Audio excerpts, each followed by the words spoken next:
새로 등록한 분들 중에 보면요, 자기는 별로 나올 마음이 없는데 가족들에게, 친구들에게, 이웃에게, 직장 동료에게 교회 한번 같이 가자, 교회 한번 나와라, 이런 그 간곡한 부탁에 어쩔 수 없이 또 때로는 정말 끌려오다시피 그렇게 교회에 첫 발걸음을 시작했다가 나중에 시간이 지나서 보면, 세월이 지나서 보면 오히려 자기를 전도해서 데리고 온 분들보다 믿음이 더 좋아져서 그분들이 나중에 간증을 하는데, 그때 나는 교회 가기 싫었는데 내 친구가 혹은 우리 가족이 나를 거의 강제로 끌고 가다시피 해서 천국교회를 갔는데 내가 이렇게 하나님 은혜를 입게 됐다, 그러면서 자기를 전도한 분들에 대해서 감사한 마음을 갖는 분들이 있습니다.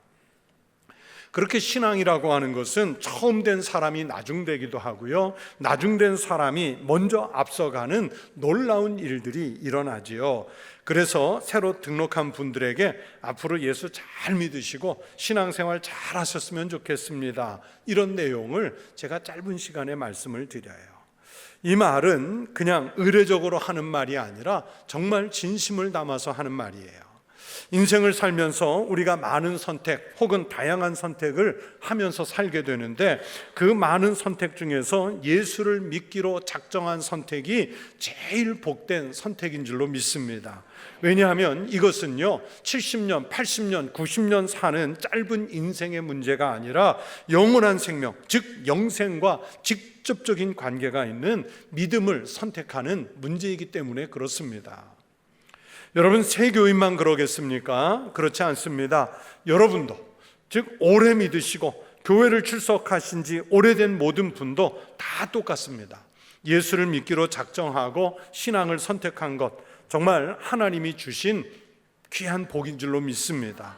그러므로 기왕 믿기로 작정하고 교회 다니신다면 예수 제대로 믿으시고 어떤 상황과 형편 중에도 예수님만을 의지하는 믿음으로 살겠다고 그 심령에 다짐하시기를 바랍니다. 이 믿음의 은혜와 복이 우리 성도들과 함께 하시기를 축원합니다.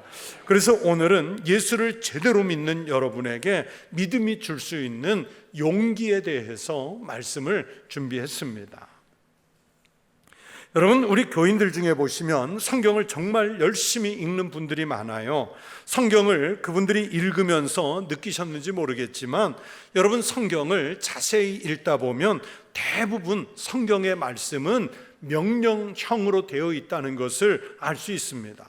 성경의 말씀은 하나님께서 하나님의 백성들에게 주시는 말씀이기 때문에 권고하고 권면하는 내용보다는 명령으로 주시는 말씀들이 압도적으로 많습니다. 성경에서 말씀하는 그 많은 명령의 말씀 중에 어떤 내용의 명령이 가장 많을까요? 하나님께서 반복적으로 제일 많이 명령하신 말씀을 알아야 우리가 그 명령을 잘 지킬 수 있을 것 아니겠습니까? 사랑하라는 명령일까요? 아니면 복음을 전도하라는 명령일까요? 제사를 잘 드리라는 명령일까요? 아닙니다. 당연히 그런 명령도 들어가 있지만 그렇다고 그것이 전부는 아니에요. 행실을 온전하게 하라는 명령도 많지 않고, 교만하지 말라는 명령도 아니고, 겸손하라는 명령도 아닙니다. 여러분, 성경에서 어떤 명령보다 자주 말씀하는 하나의 명령, 하나님께서 아주 강하게 하시는 명령, 그리고 뜻밖의 많이 하시는 명령의 말씀은 바로 이것입니다. 두려워하지 말라. 두려워하지 말라. 성경의 말씀들 속에서 이 두려워하지 말라는 말씀과 비슷한 말씀들을 다 모아보면 두려워하지 말라, 놀라지 말라, 강하고 담대하라, 하나님을 신뢰하라, 이런 명령의 말씀들을 반복하세요. 여러분, 하나님은 왜 우리에게 두려워하지 말라고 그렇게 반복해서 명령하실까요? 왜 안심하라고 말씀하실까요? 아무리 반복해서 수십 번을 얘기해도 우리가 못 알아들을 것 같으니까 하나님이 말씀하신 거 또 하시고 또 하시고 그러시는 건가요? 아니면 우리 전능하신 하나님이 잠시 치매기가 있으셔서 전에 했던 것을 잊어버리고 또 다시 꺼내시는 건가요? 그것은 아니겠잖아요. 여러분, 두려움이라고 하는 것은 심각한 악이 아닙니다. 영혼을 죽일 수 있는 죄의 목록에 포함된 것도 아닙니다. 두려워했다는 이유 때문에 벌을 받은 사람도 없습니다. 살면서 이런저런 이유들 때문에 두려워하는 사람이 얼마나 많습니까? 지난 2, 3일 무심천을 보면서요, 물이 큰 강을 이루어서 흘러가는 걸 보면서 저는 두려웠어요. 야, 저러다가 저 물이 제 방을 넘으면 어떡하지? 혹시라도 저 큰 물에 사람이나 차가 휩쓸려 가면 어떻게 되지? 그런 상상을 하니까 갑자기 막 이렇게 막 오금이 저리면서 두렵더라고요. 여러분, 그런 장면을 생각하면서 두렵지 않을 사람이 누가 있겠어요? 그것처럼 어떤 사람은 물이 두렵고, 어떤 사람은 높은 자리에 올라가는 게 두렵고, 어떤 사람은 바람이 세차면 두렵고, 어떤 사람은 사람이 두렵고, 어떤 특정한 상황이 두려울 때가 많습니다. 그 두려움은 누구에게나 찾아올 수 있는 심리적 요인 아니겠습니까? 그렇기 때문에 여러분, 두려움은 악도 아니고 죄도 아닙니다. 그런데 왜 하나님은 다른 어떤 말씀보다도 더 많이 하나님의 백성들에게 두려워하지 말라고 반복해서 말씀하실까요? 하나님이 우리에게 두려워하지 말라고 그렇게 많이 말씀하시는 이유는 우리 인간이 하나님의 명령을 회피하려는 유혹을 받는 첫 번째 이유가 바로 두려움 때문이라고 생각합니다. 오늘 우리가 읽은 성경 말씀을 보시면요, 예수님께서 캄캄한 밤에 갈릴리 호수 위를 걸어오시지요. 본문 26절에 보면 그 장면을 보고 제자들이 깜짝 놀라서 유령이라 하며 무서워하여 소리 지르거늘 이라고 장면을 묘사했습니다. 여러분, 생각해 보세요. 우리 같으면 그 장면 보고 안 놀라겠어요? 사람이 물 위를 걷는다? 그 자체가 상상이 안 되죠? 더구나 캄캄한 깊은 밤에 풍랑이 일어나고 있는 갈릴리 호수에서 저 건너편에서 사람의 형상이 걸어오고 있는 거예요. 귀신이나 유령이 아니고서는 생각할 수도 없는 일입니다. 그런데 제자들이 이 대목에서 잠깐 잊었던 사실은 우리 예수님이 하나님 자신이시라는 사실입니다. 천지를 창조하시고 우주를 운행하시고 만물을 통치하시는 하나님이시라는 것을 잠시 잊었어요. 그런 제자들을 향해서 예수님께서 27절에서 이렇게 말씀하십니다. 안심하라, 나니 두려워하지 말라. 안심해라, 나다, 두려워하지 말라. 제자들은 그 말씀을 들으며 반신반의했지만 정신을 조금 차리고 보니까 정말 예수님이 맞는 것 같아요. 그런데 어떻게 그 물 위를, 풍랑 위를 걸어오시는 예수님을 자기네들이 맞아들여야 할지 알지를 못했습니다. 제자들이 예수님을 알아보고 호수 위로 나갈 생각을 못했습니다. 물 위라고 하는 것이 그들을 가로막았고, 바람이 불고 파도가 거세게 치는 것이 예수님이 자기들 가까이에 오셨어도 나가서 어떻게 해볼 도리가 하나도 없는 거예요. 그렇게 제자들이 예수님이 계시는 배 밖으로 나가기를 거부하는 첫 번째 이유가 두려움 때문이잖아요. 두려움 때문입니다.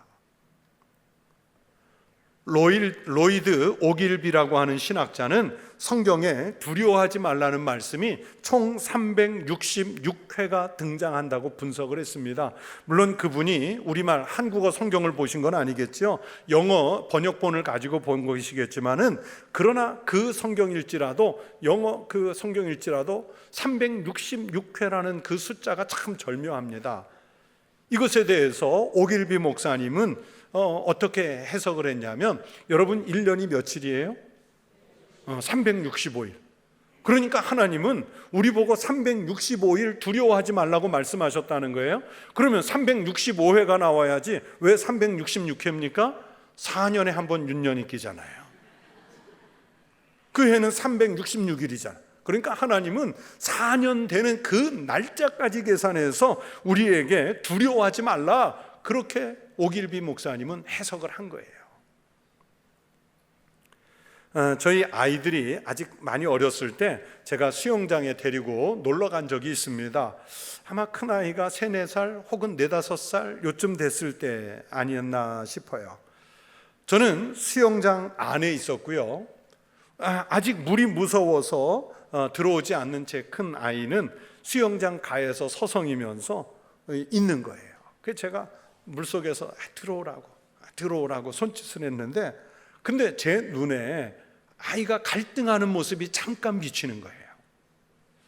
분명 아이의 마음 한쪽에는 무슨 생각이 일어났을까요? 물이 깊고 그 물이 차가우니까 그냥 가만히 있어. 너 들어가지 마. 수영도 못하는데 너 깊은 데 가서 갑자기 허우적거리면 어떡할래?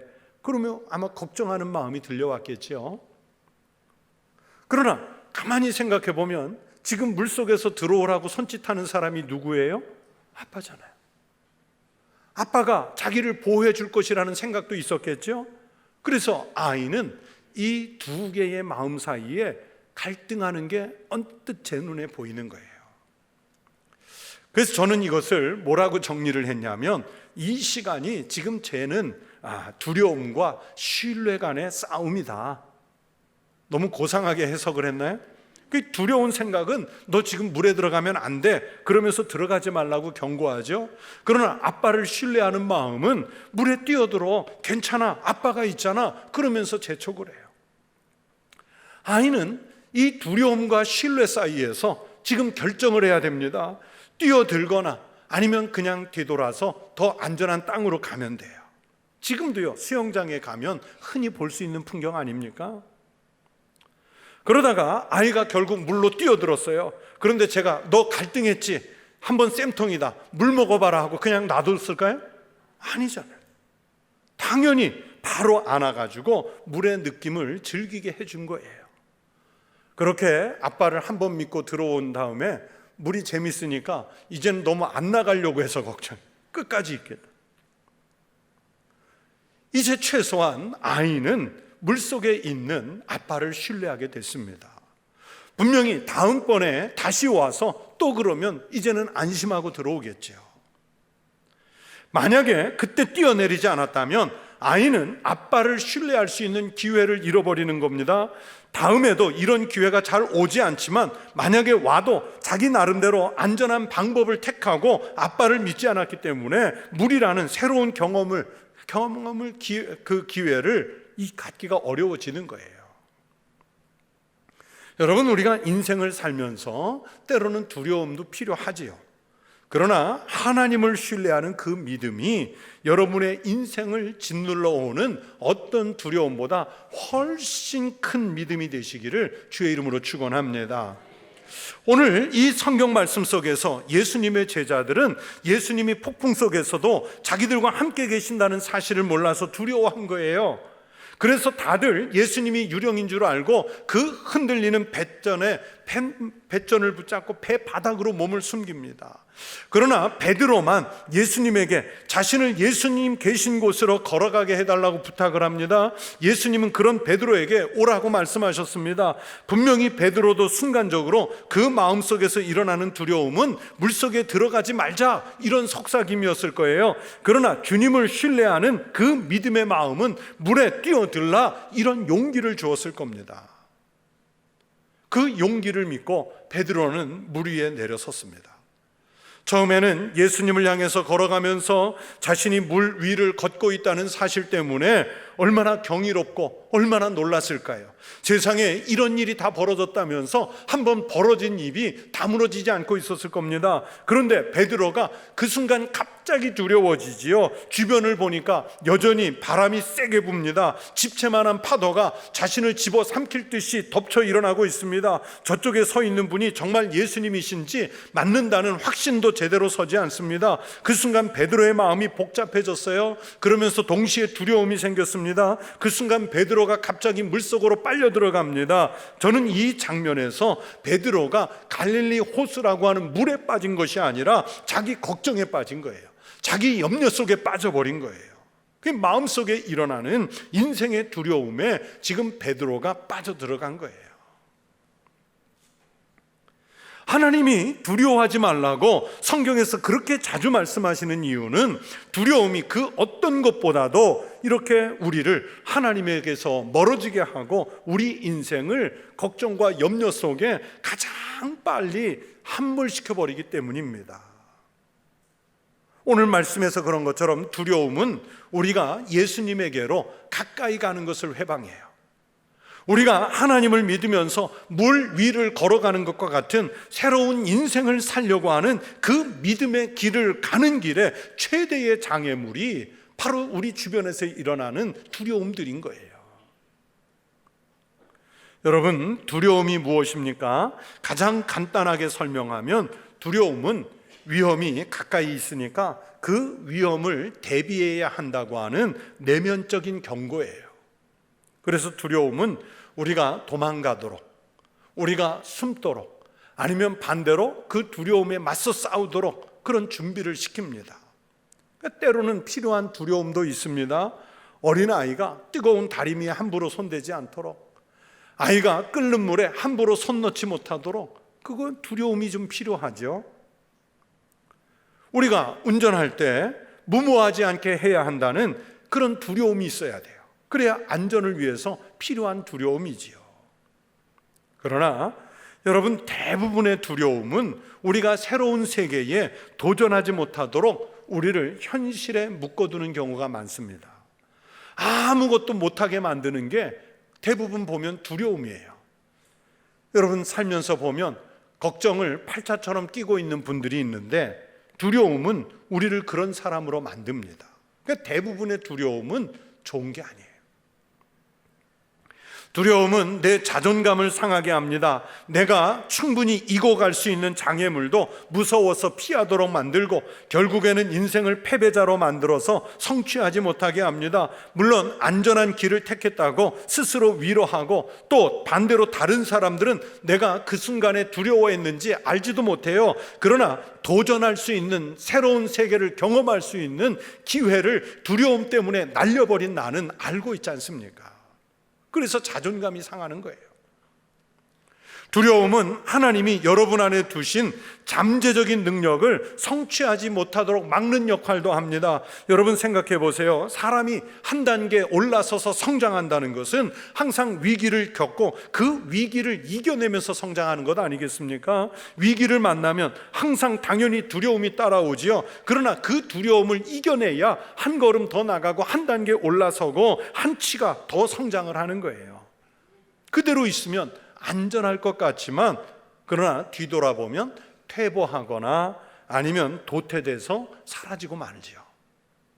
그렇게 실패를 두려워하면 자신의 재능을 발전시키거나 사용할 수 있는 기회가 없어집니다. 두려움은 기쁨을 얻지 못하게 합니다. 두려움을 넘어서야 놀라운 환희가 있습니다. 여러분, 단 몇 발자국 걸었을 뿐이지만 베드로는요, 보통 사람이 무리를 걸어간 놀라운 경험을 한 사람이 됐습니다. 이것이 얼마나 신비한 경험이었을까요? 두려움에 굴복하기만 했다면, 다른 제자들처럼 배전이나 붙잡고 머리 숙이고 배 밑바닥에 깔아놓았다면 그런 신비와 그런 기쁨을 누릴 수 있는 기회가 없었을 것이지요. 심리학에서 연구한 바에 의하면 걱정을 많이 하는 사람이 머리가 좋대요. 생각이 많잖아요. 걱정을 많이 한다는 건 생각이 많다는 거죠. 그 사람이 상상력이 풍부한 경험도 많답니다.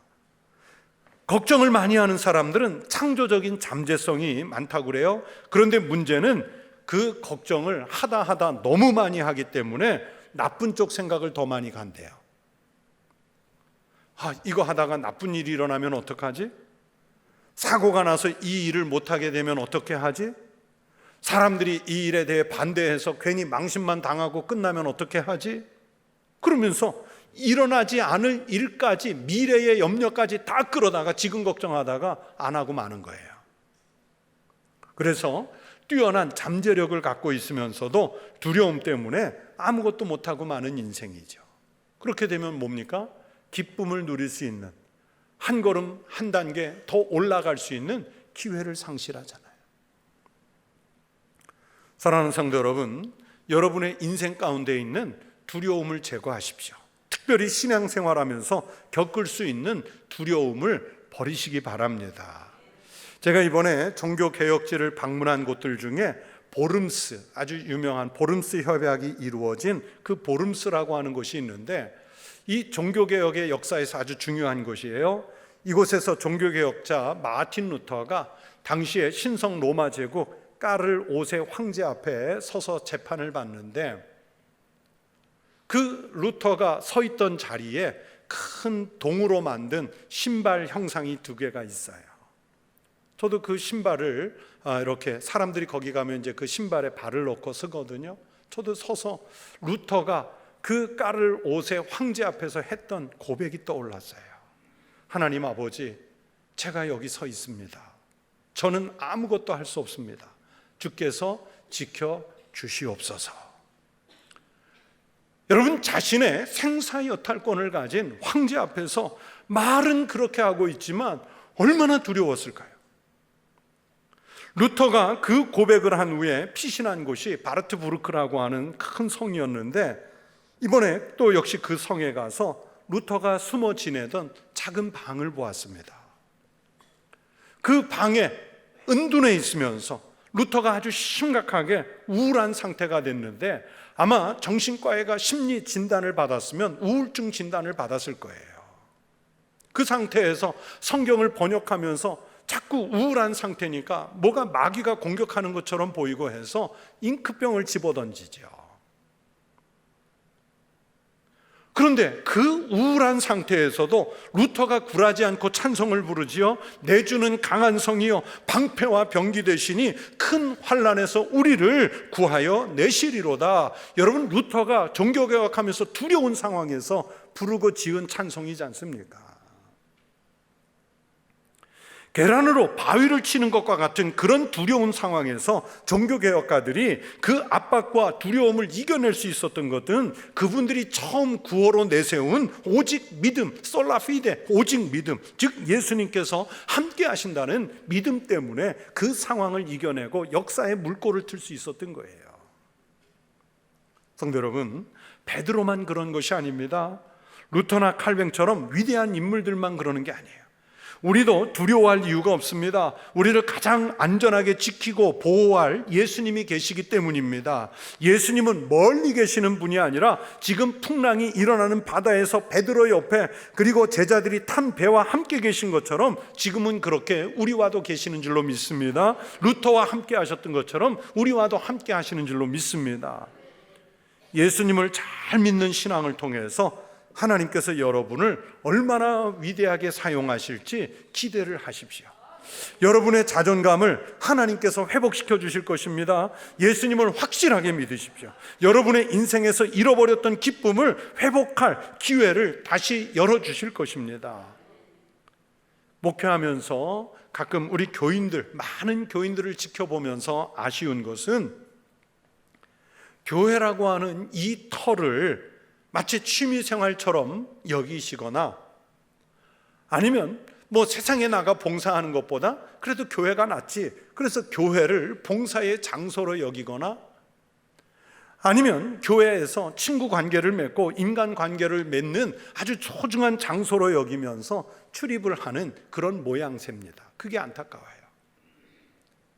그러다가 정말 작은 시험 하나라도 들면 뭐 아무리 항존직분자라도, 교회 출석을 오래 한 분이라도 신앙마저, 교회 출석마저 쉽게 포기해버리는 분들을요, 목회하면서 정말 많이 봤어요. 지금도 보고 있어요. 여러분, 정말 교회 다니시면서 다른 것 안 해도 괜찮으니까 여기서 예수 잘 믿는 신앙을 배워서 세상에 나가서 승리하는 삶을 사는 것이 바로 우리의 신앙의 방향이어야 하지 않겠습니까? 예수 제대로 믿는 신앙인들 보면요, 참 신기한 게 어려운 형편에도, 망해가는 상황에서도, 사고가 나고 인생이 흐트러진 형편에도 감사합니다, 그렇게 말하고 기쁩니다, 그렇게 말해요. 어떻게 그렇게 할 수 있습니까? 예수님이 그 어려운 중에 함께 계심을 제대로 믿기 때문입니다.